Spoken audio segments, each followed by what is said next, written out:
Hai guys, bersama saya lagi Safi Popular. Sebelum saya memulakan video ini, jangan lupa anda tekan butang subscribe dan like dan share. Oke guys, kita mulakan video ini guys. Enjoy.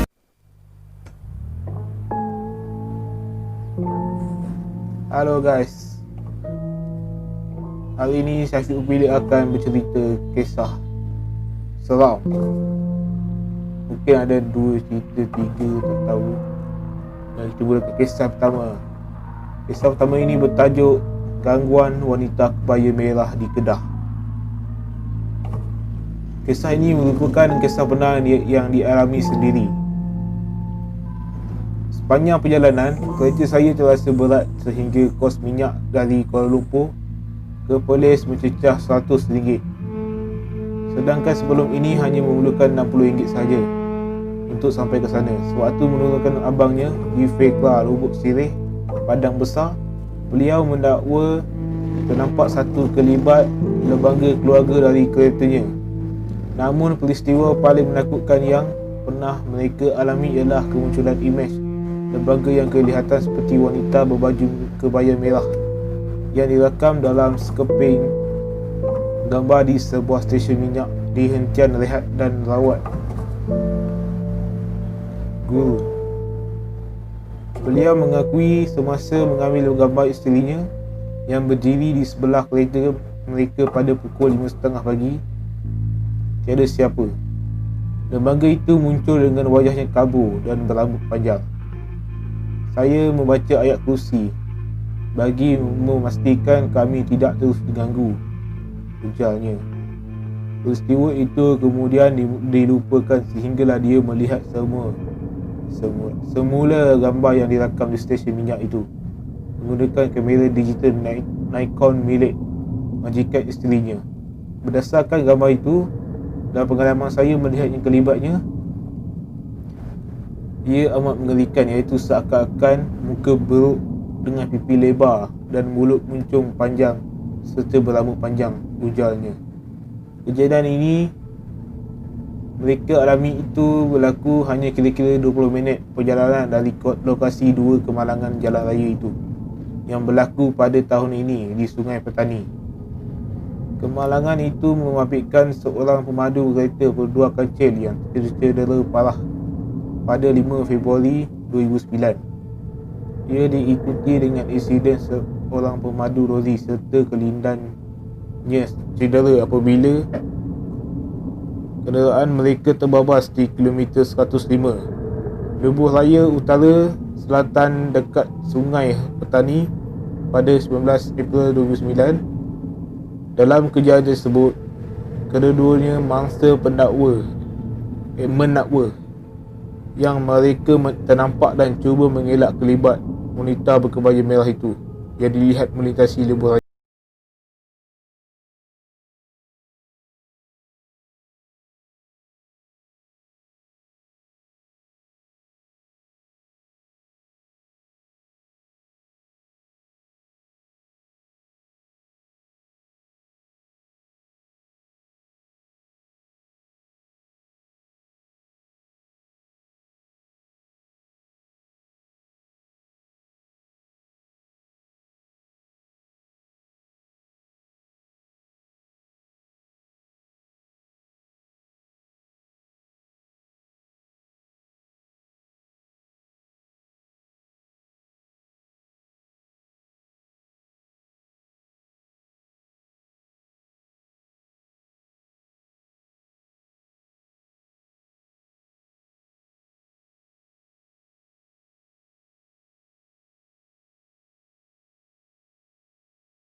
Okay guys, ini adalah kisah yang kedua. Baik, kita bacakan kisah yang kedua. Kisah kedua ini bertajuk Diganggu Makhluk Berbulu Hitam Ketika Tidur. Aku nak cerita pengalaman ayah aku yang kena gangguan makhluk berbulu ketika tidur. Aku kurang pasti tahun bila, tapi saya ingat aku ketika itu aku masih belajar di sekolah menengah. Kejadian ini bermula ketika itu ayah aku tinggal seorang di rumah sebabnya kami adik-beradik termasuk mak balik kampung.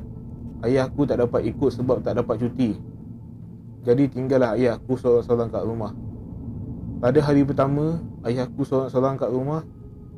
Tak ada apa yang berlaku, cuma bila masuk hari kedua, malamnya ayah aku mula diganggu. Pada malam itu sekitar jam 2 pagi, ayah aku terjaga dan ternampak ada makhluk berbulu lebat dengan saiz yang besar melompat masuk ke dalam rumah. Sedangkan ketika itu semua tingkap dan pintu telah terkunci. Selepas sahaja makhluk itu masuk, dia terus menengkam dan menghimpit ayah aku sampai tak boleh bernafas ketika itu, dan ayah aku hanya mampu membaca ayat Al-Quran saja di dalam hati. Selang beberapa minit, makhluk berbulu itu melompat keluar dari tingkap. Mungkin dia keluar sebab dah terbakar dengan ayat Al-Quran yang ayah aku baca dalam hati kot. Dan makhluk itu sudah tak muncul lagi. Lepas beberapa tahun, tak silap tahun 2014, masa tu kami semuanya ada malam juga. Makhluk tu muncul kembali. Kali ini dia masuk ikut tingkap bilik tidur. Sekali lagi dia himpit ayah. Ayah pun baca ayat Al-Quran dalam hati. Lepas baca, ingatkan dia nak lompat keluar. Rupa-rupanya dia pergi ke hujung kaki ayah. Sekali lagi ayah aku baca ayat kursi. Dia mara ke depan, seolah-olah nak cekik ayah aku, tapi dengan pantas ayah aku sepak dia terus hilang. Sampailah sekarang dia dah tak muncul dah. Tamat. Baik, itu saja kisahnya guys. Kisah kedua.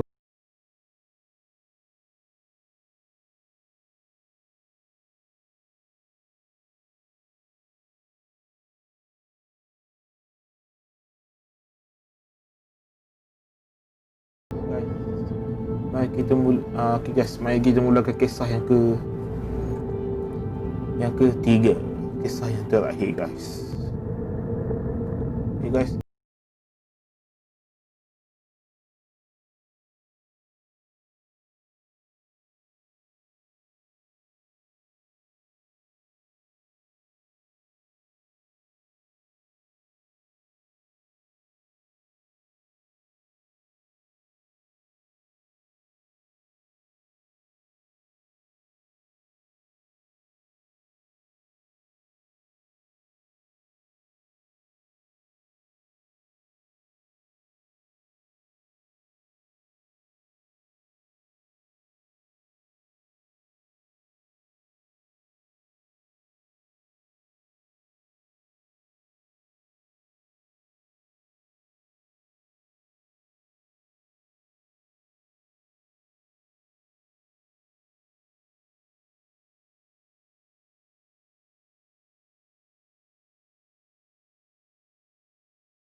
Okey guys, bye. Assalamualaikum. Jangan lupa subscribe, like dan share dan komen di bawah banyak-banyak guys. Okay, Assalamualaikum guys.